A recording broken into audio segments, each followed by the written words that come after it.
Bapak, kami persilakan waktu dan tempat, Pak. Oke, terima kasih. Selamat pagi semuanya, Bapak Ibu sekalian. Salam sehat semuanya ya. Hari ini saya akan bawakan topik sambungan dari minggu yang lalu, yaitu yang saya bahas tentang 5 roti 2 ikan. Kalau Bapak Ibu hadir dan masih ingat ya, 5 roti 2 ikan.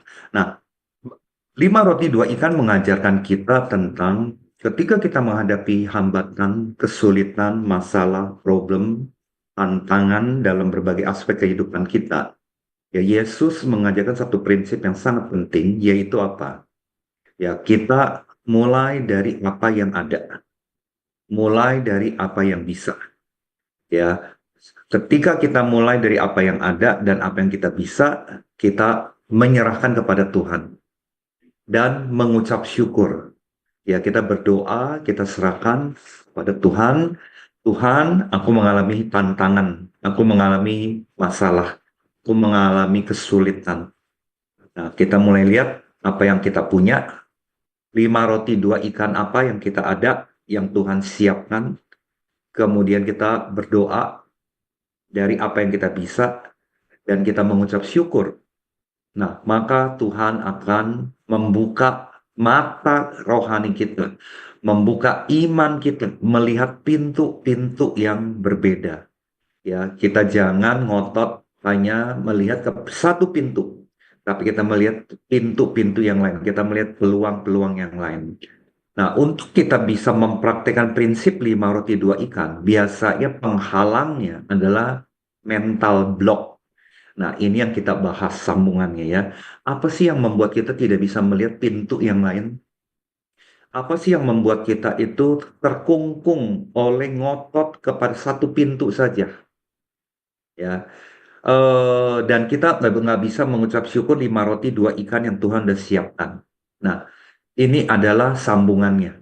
Ya, jadi mental block adalah sambungan dari penghalang bagaimana kita tidak bisa melihat 5 roti 2 ikan yang kita punya. Apa sih mental block itu? Nah, saudara coba lihat gambar ini sebentar. Ya, saudara lihat gambar ini sebetulnya sebentar ini sebagai ilustrasi mental block. Nah, saya mengutip dari Amsal 23 ayat 7, ini ayat yang juga sangat populer. Ya, dikatakan begini. Sebab seperti orang yang membuat perhitungan dalam dirinya sendiri. Demikianlah ia. Jadi artinya begini. Ketika apa yang ada di dalam pikiran kita, apa yang kita rancang di dalam pikiran kita, terjadilah sesuai dengan apa yang kita bangun dalam pikiran kita. Nah, saudara, mental block itu adalah batasan-batasan frame pikiran yang kita bangun, yang kita bentuk. Nah, sehingga kita tidak bisa lihat di luar tembok itu. Ya, kita tidak bisa lihat di luar tembok itu. Nah, Bapak Ibu sekalian, mental block itu ya Amsal 23 ayat 7 ini menjelaskan diri kita terjadi sesuai dengan apa yang kita bentuk dalam pikiran kita. Ya. Kemudian Amsal 23 juga menjelaskan pola pikir seseorang akan menentukan sikap kita, tindakan kita, dan gerak-gerik kita. Ya kalau kita bilang nggak bisa, ya udah pasti terjadi nggak bisa. Ya, jika pikiran kita penuh dengan blok, blok itu tembok-tembok, penghalang-penghalang, ya perilaku dan kehidupan kita pun akan terbatas. Nah, Bapak Ibu sekalian, saya akan jelaskan lebih lanjut mental block itu apa. Ya, jadi mental block itu adalah tembok pikiran yang menghalangi seseorang untuk memahami kehendak Tuhan, untuk meresponi kehendak Tuhan. Ya, pada waktu yang lalu, saudara, saya kasih ilustrasi ada seorang ternak bebek, peternak ayam yang rumahnya di pinggir sungai. Ya, kalau saudara masih ingat ya, saya refresh lagi. Pada waktu tertentu, sungainya itu meluap airnya dan banjir. Akibatnya banyak ayamnya yang mati. Dan banjirnya berbulan-bulan nggak surut. Ya ternyata wilayah itu menjadi genangan air. Ya debit dari volume sungai itu meluap. Dia stres. Dia tidak bisa dapat income lagi. Ya dia meratapi diri. Kapan ya air sungai ini surut? Kapan ya air sungai ini betul-betul kering? Ya sehingga dia bisa berternak ayam lagi. Jadi yang ada dalam pikirannya dia adalah beternak ayam. Saya cuma bisa beternak ayam. Ya, padahal Tuhan lagi mau belokkan dia ke bidang yang lain dan dia nggak bisa lihat itu. Nah, itu mental block. Nah, saudara lagi ngalamin mental block nggak? Sehingga saudara tidak bisa melihat 5 roti 2 ikannya saudara. Nah, mental block adalah hambatan psikologis. Ya, jadi ini adalah penghalang psikologis, penghalang rohani. Dan ini semua ada dalam pikiran. Sehingga kita merasa nggak mampu, kita ragu-ragu, kita takut melangkah, ya. Dan mental block itu adalah pikiran yang ngeblocking mata kita untuk melihat peluang yang sebenarnya Tuhan sudah siapkan, ya. Yang membuat kita ragu-ragu. Ya contoh pada waktu yang lalu saya berikan contoh Musa ya Bapak Ibu ya. Musa bilang intinya mungkin waktu itu saya nggak bisa apa-apa Tuhan. Terus Tuhan tanya, apa yang kamu punya? Apa yang kamu punya? Saya nggak punya apa-apa Tuhan. Saya cuma punya tongkat. Nah, justru lewat tongkat yang Musa punya, Tuhan membuat hal-hal yang besar. Ya. Nah, saudara, saya kasih contoh. Ya, saudara lihat gambar ini lagi. 10, saya akan kasih saudara 10 contoh pikiran mental block. Ya, saudara coba, saya minta saudara 2-3 detik cermati gambar ini. Pikiran yang tertutup, pikiran yang terkungkung, mata kita nggak bisa melihat apa kehendak Tuhan. Mata kita tidak bisa peka terhadap tujuan yang Tuhan sedang arahkan kita. Ya, kita ini ketutup Bapak Ibu pikirannya. Mata rohani kita bahkan ketutup. Nah, 10 pikiran mental block yang best seller yang banyak terjadi. Contoh-contohnya adalah saya nggak bisa. Tuhan, saya nggak bisa apa-apa. Saya juga berikan contoh pada waktu yang lalu, orang yang 2 tahun lagi mau pensiun, dia bilang, saya nggak bisa apa-apa Pak Freddy. Saya habis pensiun, saya bingung. Saya nggak bisa apa-apa. Saya tidak cukup baik. Ya, nanti kalau gagal gimana? Kalau gagal gimana? Kalau saya mesti masuk bidang yang baru, kalau saya gagal tuh gimana? Ini mental block. Nah, saya tidak punya pengalaman kalau mau masuk ke bidang yang baru.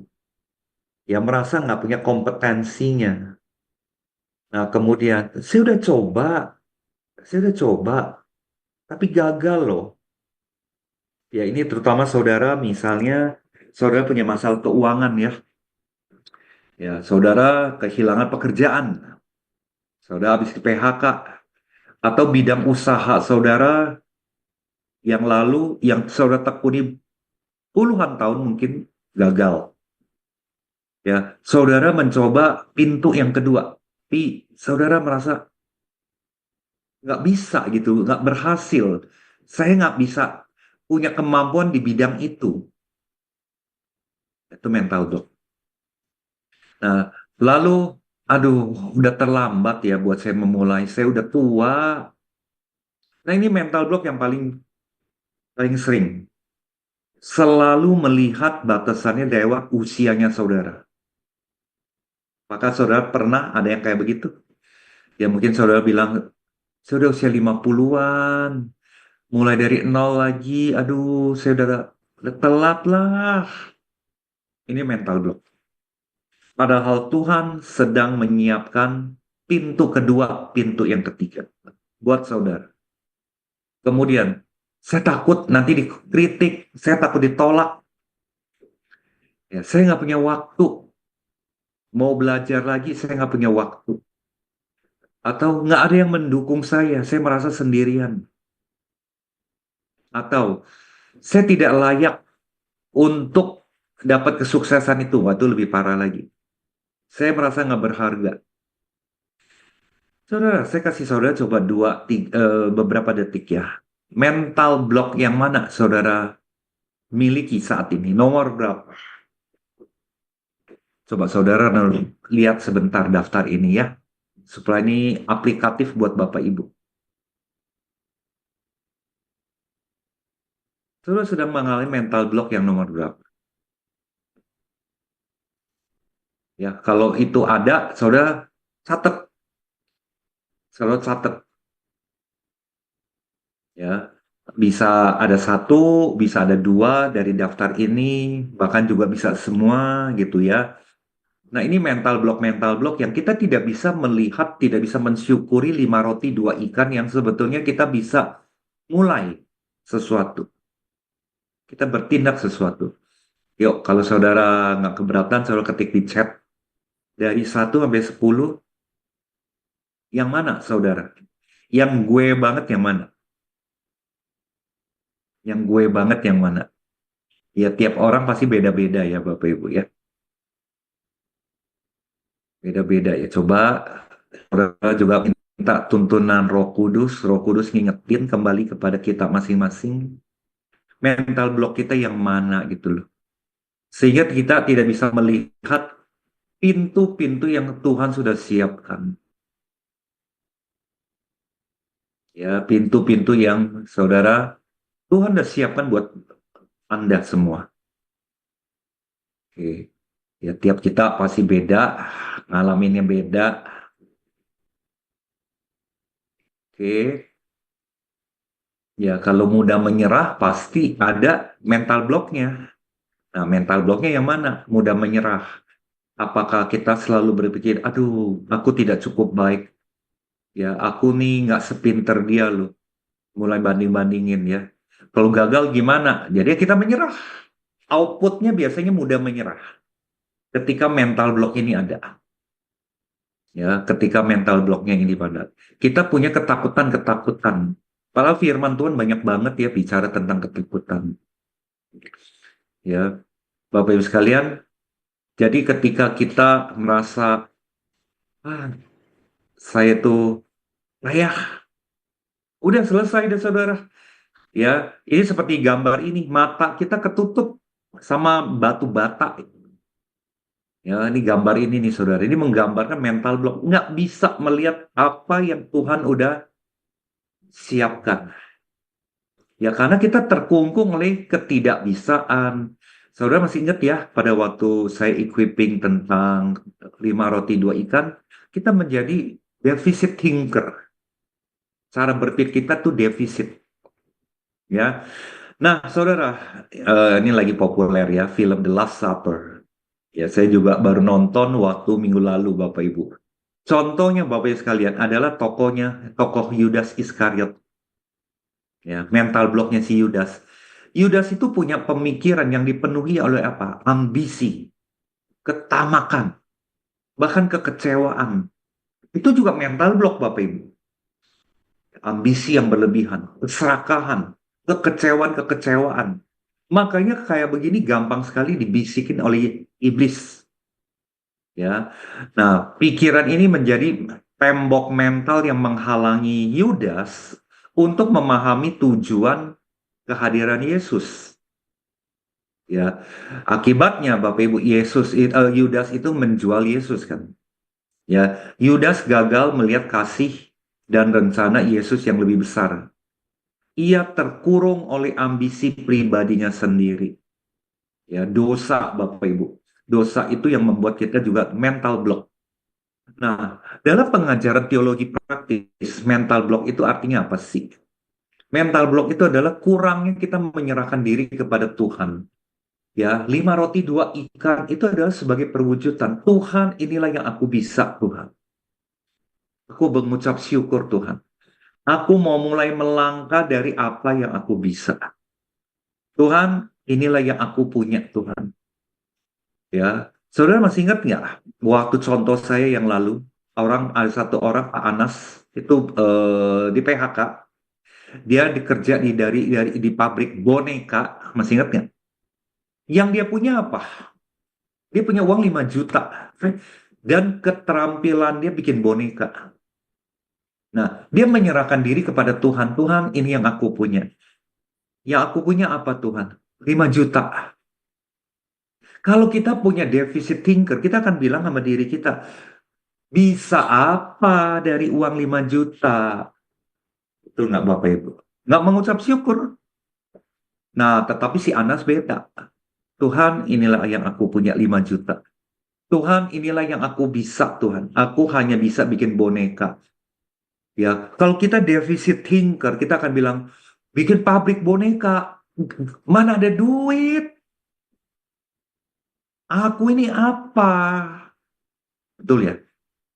Jadi defisit thinker itu kurang dengan menyerahkan diri kepada Tuhan, kurang melihat 5 roti, 2 ikan, dan kita bersyukur kepada Tuhan.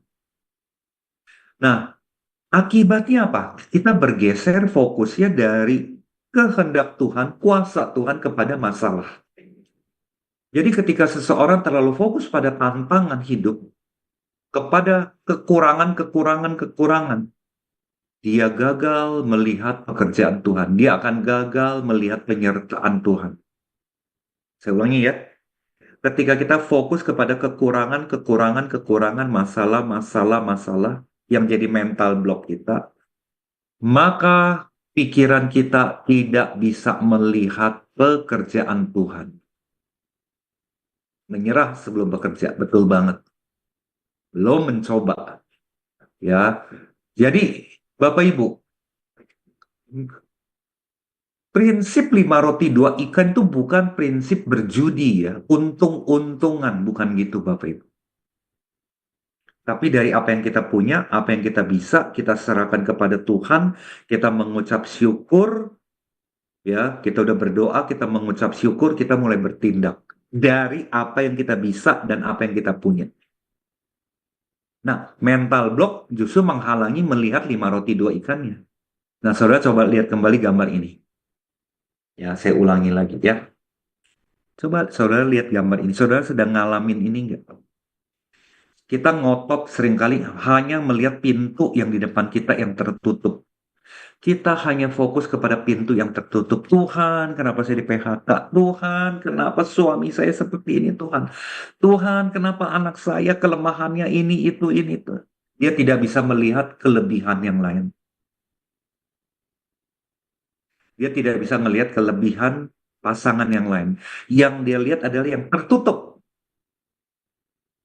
Ini yang membuat kita nggak bergerak-gerak bahkan bertahun-tahun, Bapak Ibu.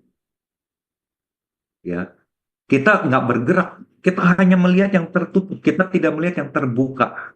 Kenapa? Karena kita yang membatasi pikiran kita sendiri. Kita tidak izinkan Tuhan yang membuka pikiran kita. Nah, apa sih yang menyebabkan mental block ini terjadi? Kita kurang iman. Ya, kalau kita mau lihat dari perspektif Alkitab ya, kita kurang iman. Ibrani 11 ayat 6. Tapi tanpa iman, tidak mungkin orang berkenan kepada Allah. Mental block sering muncul ketika iman kita goyah. Kita ragu akan kemampuan dan penyertaan Tuhan. Ayo, saudara. Saudara lagi goyah nggak imannya nih saat ini? Ya, saya tanya saudara ya. Saudara juga introspeksi Tuhan. Kok aku nggak dapet ya Tuhan imannya Engkau ya Tuhan. Nah, lewat equipping ini saudara, yuk kita munculkan kembali iman ini. Yang kedua, trauma, luka masa lalu. Ya, luka masa lalu, kejadian masa lalu. Ya seperti Elia, dia merasa lelah, takut diancam oleh Isabel. Walaupun Elia itu nabi yang luar biasa. Elia itu mengalami penyertaan Tuhan yang luar biasa yang beberapa waktu yang lalu. Saudara, saya juga mau cek, tanya saudara. Saudara, saudara pernah nggak mengalami penyertaan Tuhan? Pernah nggak saudara mengalami mujizat kecil-kecil yang Tuhan berikan? Saudara pernah nggak Tuhan buka pintu di masa lalu yang saudara nggak pernah pikirkan? Bila iya, saudara jangan lupa Tuhan pernah melakukan mujizat buat saudara. Dia pun bisa melakukan mujizat buat kejadian dan problem saudara hari ini. Nah, apalagi saudara pernah bilang sering, kalau di masa lalu dia pernah melakukan mujizat buat saudara, pegang itu. Jangan lupakan. Munculkan iman saudara. Tuhan juga bisa melakukan mujizat untuk masalah saudara hari ini.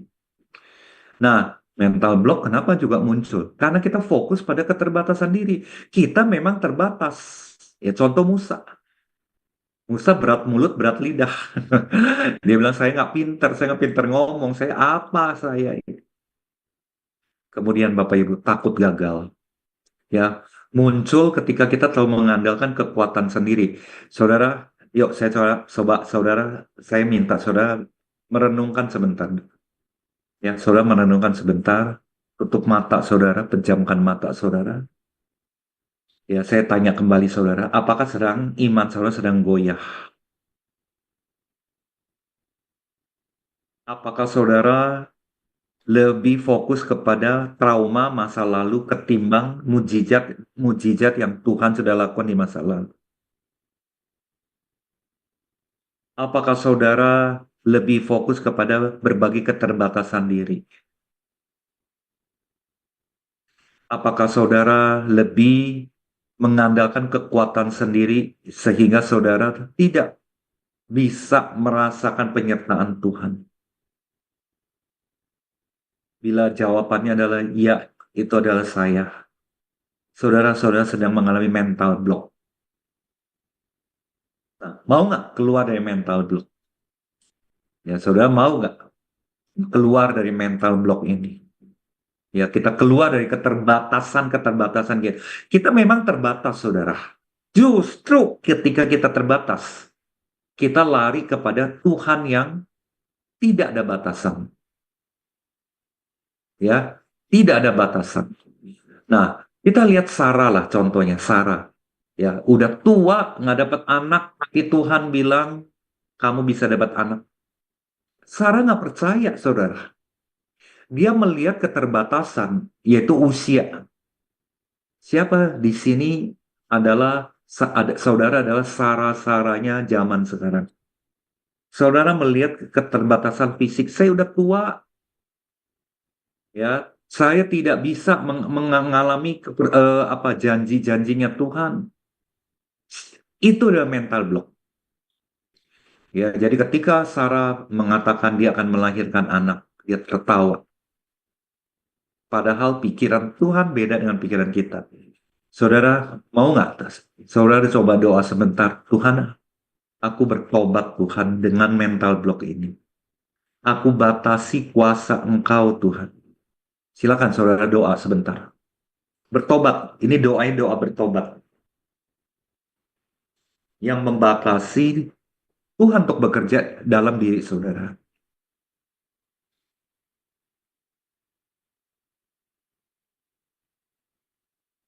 Ini aku Tuhan, kalau aku membatasi pikiranku dengan pikiranku, aku membatasi pikiranku lewat pengalamanku, aku membatasi pikiranku lewat apa yang aku lihat, ampuni aku Tuhan.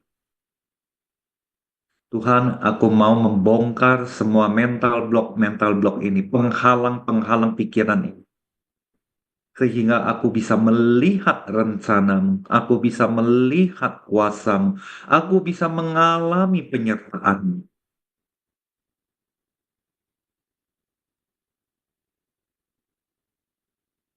Ya, saya ingin saudara doa ya.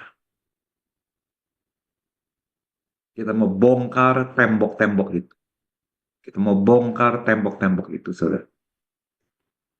Amin. Sudah kata amin, saudara?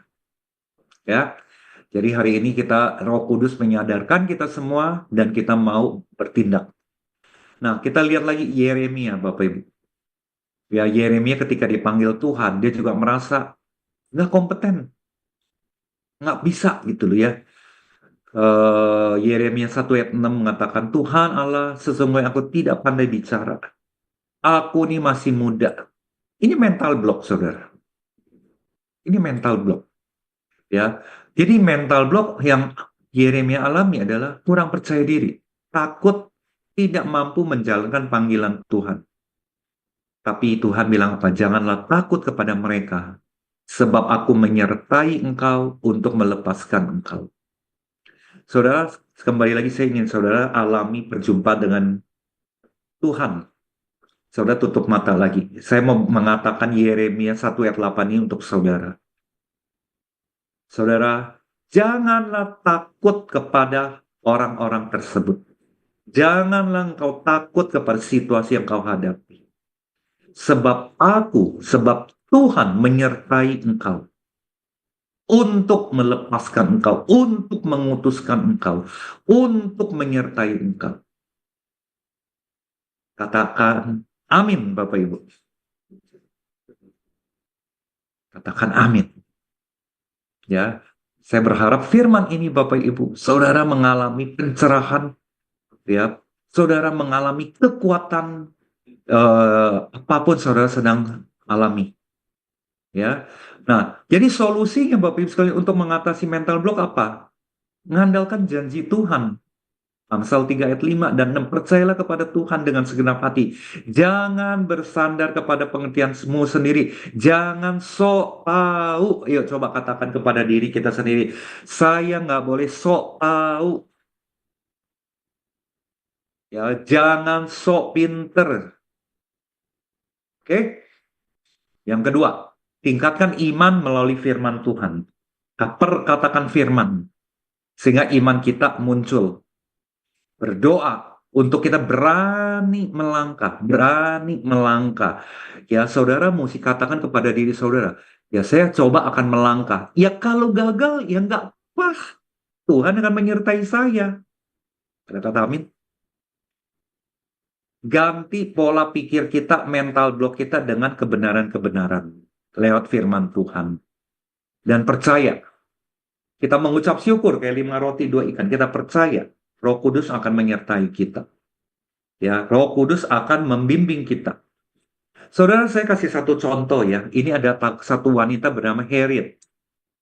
Ya, jadi Harriet ini, Bapak sekalian, ini sangat terkenal sekali. Dia adalah seorang pelopor penerbangan Amerika wanita yang pertama. Dia adalah wanita yang pertama mendapatkan lisensi menjadi pilot di Amerika Serikat tahun 1911. Nah, suatu saat dia mau melakukan penerbangan melintasi Selat Inggris, Bapak Ibu, di tahun 1912. Hambatan-hambatan yang dialami apa waktu itu? Ya, waktu itu sangat ada diskriminasi gender. Ya, lu wanita lu bisa apa sih? Ya, karena dunia penerbangan pada waktu itu didominasi oleh pria. Itu situasi yang terjadi, Bapak Ibu. Yang kedua, dukungan finansial. Dia mengalami ya dukungan keuangan untuk melakukan penerbangan itu butuh biaya besar. Butuh beli pesawat, Bapak Ibu. Ya, ini Goliat banget loh Bapak Ibu. Ya, pikiran penghalang itu bukan main-main. Nggak punya uang untuk beli pesawat. Nggak ada dukungan sosial. Nggak ada dukungan dari keluarganya malah. Dan resikonya udah pasti besar pada waktu itu sekali Bapak Ibu. Tapi Harriet bisa membongkar pikiran-pikiran yang membelenggu dia. Dia membongkar mental blocknya dia. Intinya Bapak Ibu dia berhasil. 16 April 1912 dia berhasil Bapak Ibu. Saya kasih contoh lagi yang lain ya. Ini tokoh yang ada di Indonesia. Ya nih Bapak Ibu lihat fotonya nih. Seorang ibu-ibu sederhana ya, namanya Lastri, di mana dia sukses jualan pisang coklat lumer dengan omset 90 juta per bulan. Ya, Lastri ini dulu ada seorang karyawan di perusahaan swasta Bapak Ibu. Kena PHK. Kena PHK. Tapi saya percaya nih, dia mempraktekkan prinsip 5 roti 2 ikan. Saya bisa apa? Bapak Ibu, sekarang ini ya, kalau kita mau sebetulnya banyak loh peluang untuk kita cari uang.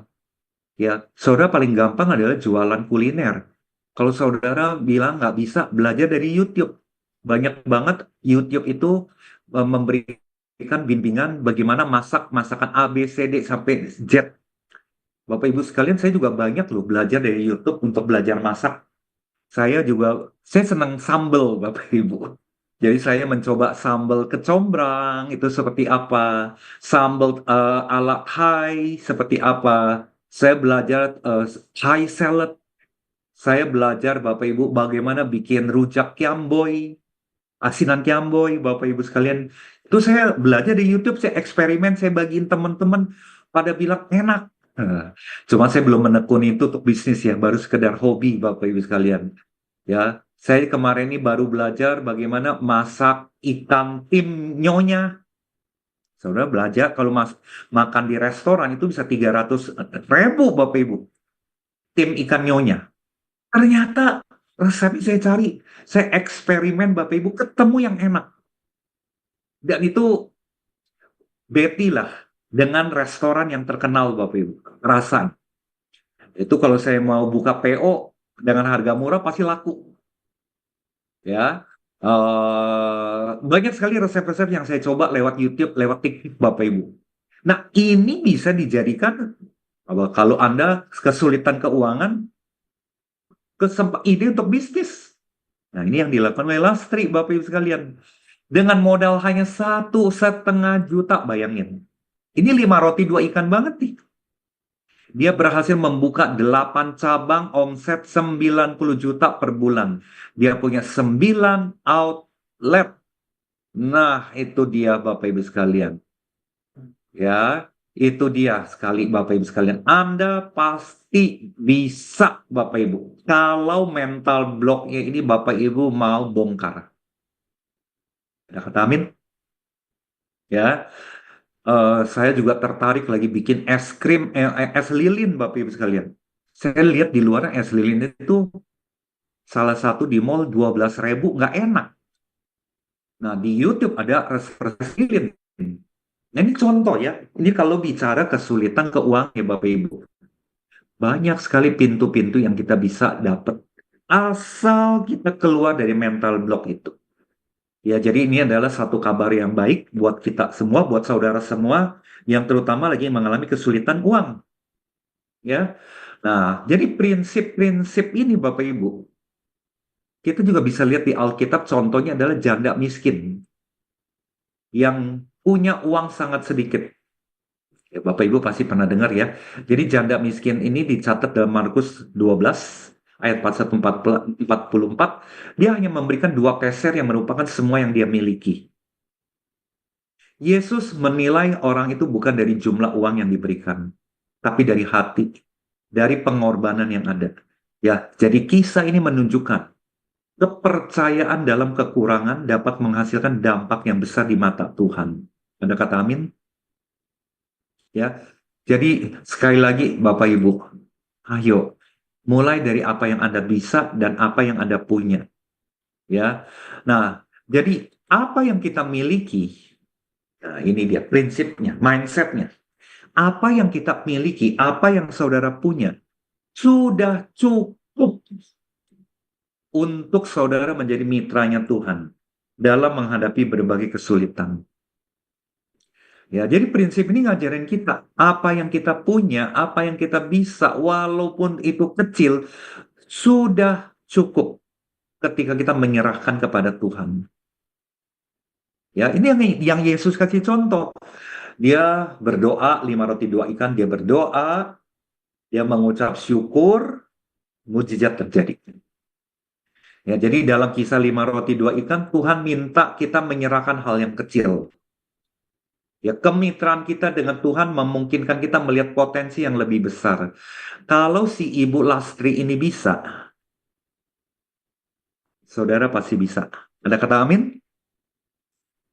Sini ada 170 orang. Kalau Ibu Lastri ini bisa dengan 1,5 juta. Kalau Pak Anas itu bisa sukses dengan hanya 5 juta. Saudara juga bisa. Ayo, ada kata amin Bapak Ibu? Coba katakan kepada dia saudara, amin. Ya, Roh Kudus akan menuntun saudara ketika mental blocknya dibongkar. Jadi keajaiban-keajaiban terjadi bukan karena banyaknya yang kita punya, tapi keajaiban mulai dari iman kita, dari apa yang kita bisa dan kita punya, dan kita mau mengelolanya.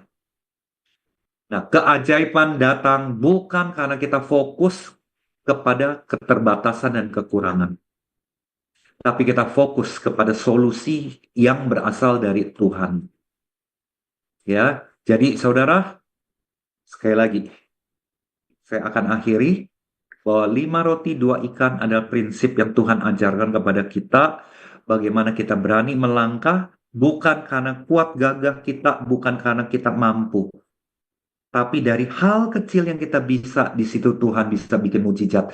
Oleh karena itu, ayo bongkarlah mental block kita. Ya, oke, saya sampai di sini. Saya serahkan kembali kepada hostnya. Semoga ini membuka mata saudara, menginspirasi, memotivasi saudara untuk melangkah. Ya, Tuhan Yesus memberkati saudara semua. Terima kasih.